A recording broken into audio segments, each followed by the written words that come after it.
এক চিকিৎসককে মারধরের প্রতিবাদে ঢাকা মেডিকেল কলেজ হাসপাতালে কর্মবিরতি পালন করছেন চিকিৎসকেরা।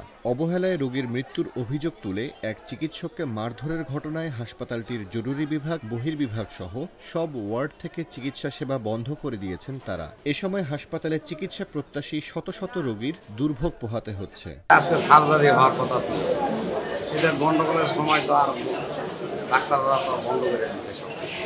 আমার বাচ্চা এখন রোগীর চোখে ক্যান্সার হামলা হওয়ার পরে ডাক্তাররা এখন আজকে তারা বলতেছে কর্মবিরতি, তারা আজকে এখন আর চিকিৎসা করবে না। তো আমাদের একটাই আবদার, ডাক্তাররা চিকিৎসা করবে, আমরা যদি তাদের কাছে আসছি তো চিকিৎসা নেওয়ার জন্য।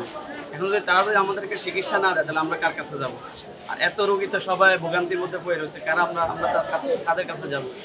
আরেকটা বিষয় হলো, এখানে ছাত্ররা যারা আসছে তারা তো আমি মনে করি তারা বাংলাদেশের জন্য অনেক কিছুই করছে, কিন্তু ছাত্ররা মেডিকেলের ভিতরে ঢুকি কিছু করে, এটা আসলে বাংলাদেশের জন্য এটা কাম্য না। ১ সেপ্টেম্বর সকালে চিকিৎসকেরা কাজে যোগ দিলেও বেলা বাড়ার সঙ্গে সঙ্গে হাসপাতাল থেকে বেরিয়ে যান তারা। সবশেষ সকাল ৯:৩০টার দিকে জরুরি বিভাগের স্বাস্থ্য কর্মকর্তারা তাদের কক্ষ বন্ধ করে দেন। সেই সঙ্গে বন্ধ করে দেওয়া হয় জরুরি বিভাগের টিকিট কাউন্টার। এরপর থেকেই ঢাকা মেডিকেলের সামনে ভিড় বাড়তে থাকে রোগীদের। চিকিৎসা সেবা না পেয়ে ঢাকা মেডিকেল থেকে অন্য হাসপাতালে চলে যেতে দেখা গেছে অধিকাংশকে।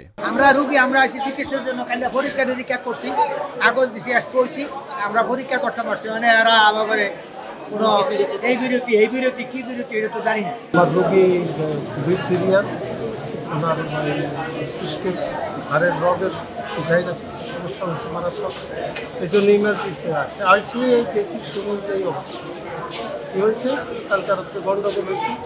এর আগে ঢাকা মেডিকেল কলেজ হাসপাতালে অবহেলায় রোগীর মৃত্যুর অভিযোগে ৩১ আগস্ট এক চিকিৎসককে মারধর করা হয়। এই ঘটনাকে কেন্দ্র করে ওই দিন রাত ৯:৩০টার পর মেডিকেল শিক্ষার্থী ও চিকিৎসকেরা অভিযুক্তদের ধরে শাস্তি নিশ্চিত করতে ২৪ ঘন্টার আলটিমেটাম দেন।